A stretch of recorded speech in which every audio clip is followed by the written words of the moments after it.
Hello，大家好，歡迎返嚟乜乜 channel 嘅今日讀乜書。大家有冇試過朝早一聽到嗰個好似催命符咁嘅鬧鐘聲，就覺得頭痛欲裂，甚至想一錘死部電話佢？每日返工打卡嗰陣，明明個人企喺公司，但個心已經飛咗返屋企，諗緊幾時先到下班。如果你有咁嘅諗法，恭喜你，你絕對唔孤單。今日我要同大家介紹一本簡直係打工仔心經嘅書。書名好有意思，叫咗什麼安啊？才剛打卡就想回家，今天又是來混日子的一天。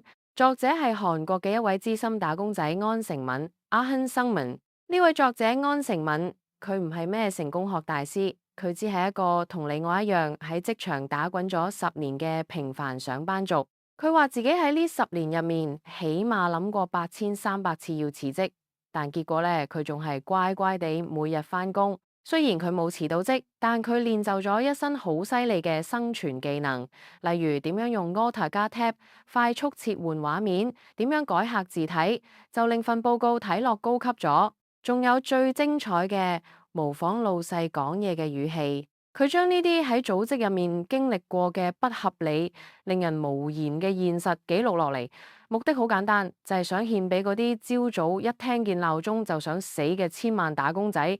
我哋成日聽人講公司好似一個大家庭，但安成敏話俾你聽呢句嘢簡直係一場災難。大家返工係為咗乜？係咪為咗崇高嘅理想？唔好玩啦！大部分人返工都係為咗賺錢咋。但奇怪嘅係，明明大家每日用咗一半以上嘅時間喺公司，點解大家可以相安無事，冇互相殘殺呢？作者就話啦，雖然大家都好想好型咁將封辭職信揼喺老細個頭度，但一諗到每個月準時扣款嘅房屋貸款利息，再睇下仔女嗰個一日比一日重嘅補習班書包，呢份辭職嘅決心就瞬間變成生存嘅動力。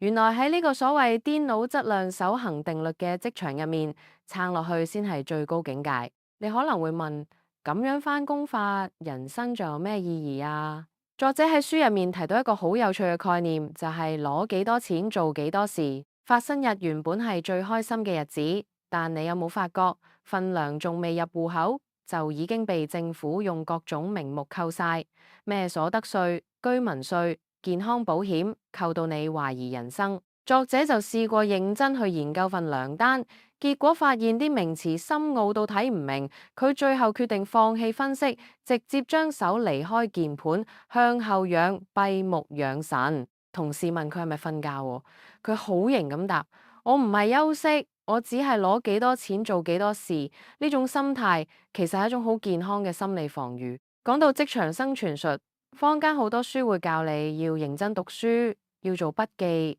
要溝通，要反省錯誤。但安成敏就直接吐槽：如果我25年返工都要咁樣讀書法，我不如重新讀小學考醫學院好過啦。至於做筆記，佢話佢開會嗰陣，本筆記簿上面全部都係不明物體嘅畫作同塗鴉，反而咁樣先會激發到佢對現實生活更有幫助嘅諗法。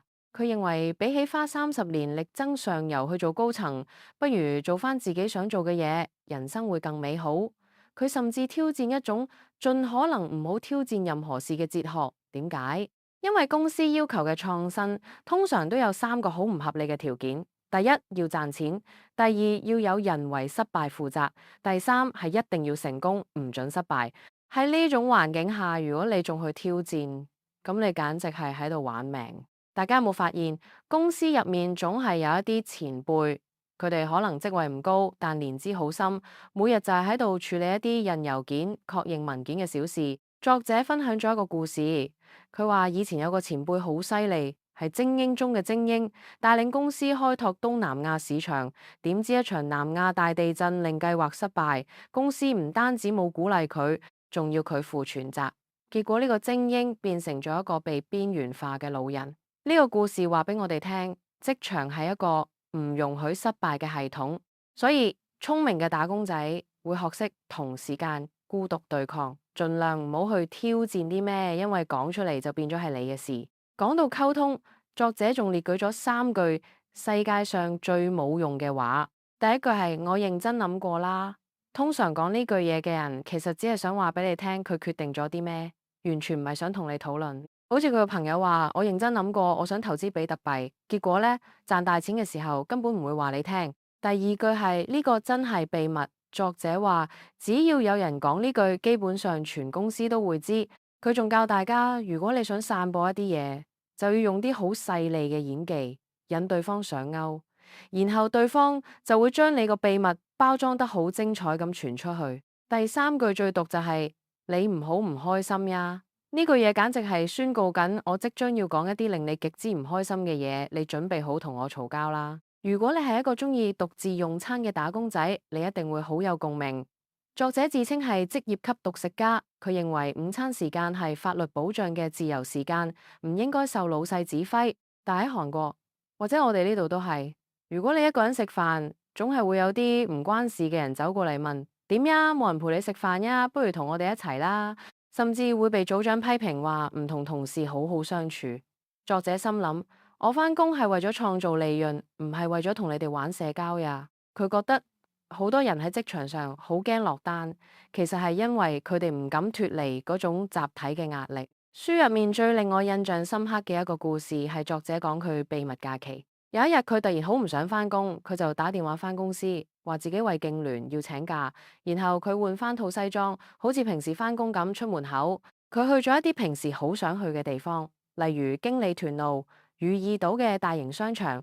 佢帶住1萬蚊現金韓幣，心諗要豪使一餐。點知佢發現，就算放假，佢嘅身體本能竟然仲係想喺公司嗰個站下車。佢去到商場，見到啲嘢想買，又會諗起老婆同個仔，覺得1萬蚊可以全家人食好多次飯。最後佢竟然係去咗一間漫畫咖啡廳，用嗰種好似走堂嘅心情坐咗2個鐘。佢發現，就算係放假，打工仔嘅靈魂依然被嗰種生存嘅壓力困住咗。最後佢買咗個玩具俾個仔。返到屋企，見到個仔嘅笑臉，佢嘅假期就咁結束咗。佢感嘆：我係人生嘅主角，但個主角幾時先會幸福呢？講到辭職，作者有一段好深刻嘅見解。依家好多書教人離職，將離職講到好似一種流行咁，但安誠敏好現實咁同你講，離職真係可以解決所有問題咩？佢有個同事 P 課長，連 Excel 都唔識用。仲成日敲住部計數機話人工計算比較實在，結果錯漏百出。呢位 P 課長睇完電視節目《巷弄食堂》之後，就覺得自己有好大嘅經營天分，成日嘈住要離職開餐廳。作者心諗，呢種人如果真係離咗職，先至係災難嘅開始。所以佢奉勸大家唔好太認真返工，但唔好隨便講離職。作者仲提到一個杯麵哲學喎，佢話加班嗰陣食杯麵，大家都會好專注睇住個熱水有冇超過嗰條標示線。佢突然覺得自己嘅人生就好似嗰條標示線咁，一直努力去符合社會嘅標準，唔好有個性，又要到自己個性，又要抹滅個性。佢由細到大聽老師講要抹滅個性去應付考試，大學畢業疊工嗰陣，公司竟然又要佢展現屬於自己嘅故事同個性，呢種矛盾令佢覺得人生好無辜。最後佢發現，如果唔跟隨嗰條4分鐘黃金準則，只係泡2分鐘，個麵體反而有種莫名的美味。原來每個人嘅黃金準則都唔一樣，根本冇所謂嘅正確答案。喺職場入面，作者覺得最悲哀嘅係讀咗10幾年書，學到嘅嘢喺公司完全派唔上用場，而喺公司做咗10幾年，竟然冇學到任何新嘅技術。佢每日生產5、6份文件，但呢啲文件大多係為咗向上級報告而存在嘅虛應故事，根本冇實際用途。佢甚至話自己係一個擅長寫小說嘅高手，可以將一份空洞嘅報告包裝到煞有其事。佢問自己點解要咁辛苦？原來係為咗留翻啲精力去睇電視劇，或者係為咗喺老細面前裝出一個好酷嘅樣。作者對職場職級嘅分析亦都好精闢。實習生係被掏空嘅人才，代理係夾喺中間要挨罵嘅人，而部長呢，佢形容部長係拜託請讓他得腸胃炎嘅對象。雖然聽落好惡毒，但呢種幽默其實係一種無力感嘅宣洩。佢甚至提到一個好現實嘅觀察。職場上，你唔需要好嘅夢想，你只需要一個好嘅搭檔。佢曾經遇過一個搭檔，朝早喺度上網、抽煙、遊魂，一到放工時間就生龍活虎咁開始加班。呢種加班文化令作者差點瘋掉。佢認為社會雖然喺度變，但老一輩嘅人仲係中意用想當年嚟壓制新一代。你有冇試過被老細要求 accept as soon as possible？作者話呢種要求就好似魔法咁，一層壓一層。老細要求佢，佢就要求下屬，大家互相比拼緊邊個更刁難。佢提到一個同佢合作咗4年嘅客戶，原本大家係夥伴關係，點知對方升咗職之後個樣就變晒，開始用刁難嚟展示權力，甚至想收受回扣。作者最後決定同對方拆夥。佢感嘆：係咪我太早喚醒咗對方身為甲方嘅惡魔本能呢？書嘅後半部分，作者講到關於升遷嘅絕望。佢試過一次，以為自己100%會升職，結果名單上面冇佢個名。嗰種消沉令佢覺得自己係沒用嘅垃圾。佢去高層理論，結果每個人都喺度推卸責任。佢想辭職，但太太同佢大吵一架，話佢唔懂事。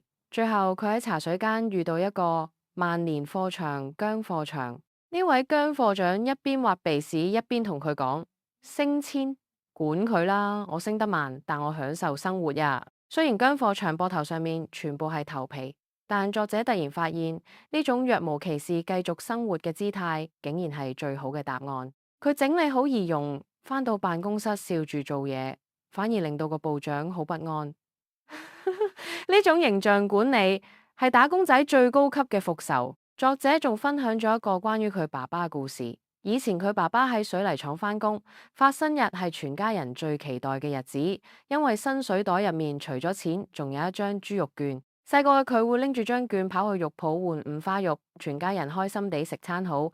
依家呢個年代，薪水只係銀行戶口入面一個會隨時消失嘅數字，冇咗嗰種人情味。作者依家就算再辛苦，發薪日都會牽住個仔嘅手去買五花肉。佢睇住個仔衝返屋企嘅背影，終於明白咗當年爸爸嘅疲憊同滿足。喺呢個第4次工業革命嘅時代，老細們成日掛住啲新名詞喺口邊，但其實佢哋根本唔知係咩。作者話呢啲就好似國王的新衣，大家喺會上面扮明，其實心入面都係諗緊今晚食咩好。佢特別心疼公司入面嘅職業婦女，好似佢個同事崔課長，為咗應付老細嗰啲字體大啲、字體細啲嘅無聊要求，連仔女嘅面都見唔到。呢種自尊掃地嘅感覺，先係打工仔最深層嘅痛苦。講到最後，作者問咗一個好感人嘅問題：勇者去晒邊？我哋細個讀書嗰陣都以為自己會成為改變世界嘅勇者，但入咗職場之後，發現講真話會被釘上。有正義感會變成萬年課長，我哋慢慢變成咗一班喺地鐵連通道入面睇住啲人生大前輩寫嘅心靈雞湯而感到挫折嘅人。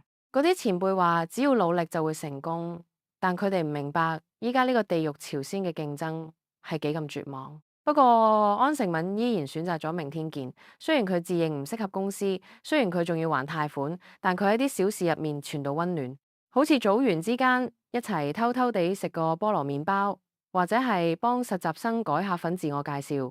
佢覺得人生就好似一個 USB， 方向總係唔對，要轉幾次先插得入，但唔緊要，只要你仲肯轉，生活依然會繼續。呢本書話俾我哋聽，如果你覺得返工好辛苦，老細好冇腦，份糧好少，呢啲都係正常嘅。你唔需要做一個話題人物，你只需要做一個識得抒發壓力、識得愛家人、識得喺獨處嗰陣細細聲罵句髒話嘅普通人就夠啦。如果你依家都係喺地鐵或者巴士上面聽緊我講嘢，準備去返工或者啱啱收工，我想同你講聲辛苦晒啦。雖然我哋未必可以即刻辭職，但起碼我哋可以好似安誠敏咁，用一種混日子嘅幽默感去對抗呢個荒謬嘅世界。今日嘅分享就到呢度。如果你覺得呢本書講中咗你嘅心聲，記得分享俾你嗰啲一齊奮鬥嘅同事聽。我哋下次再見，拜拜。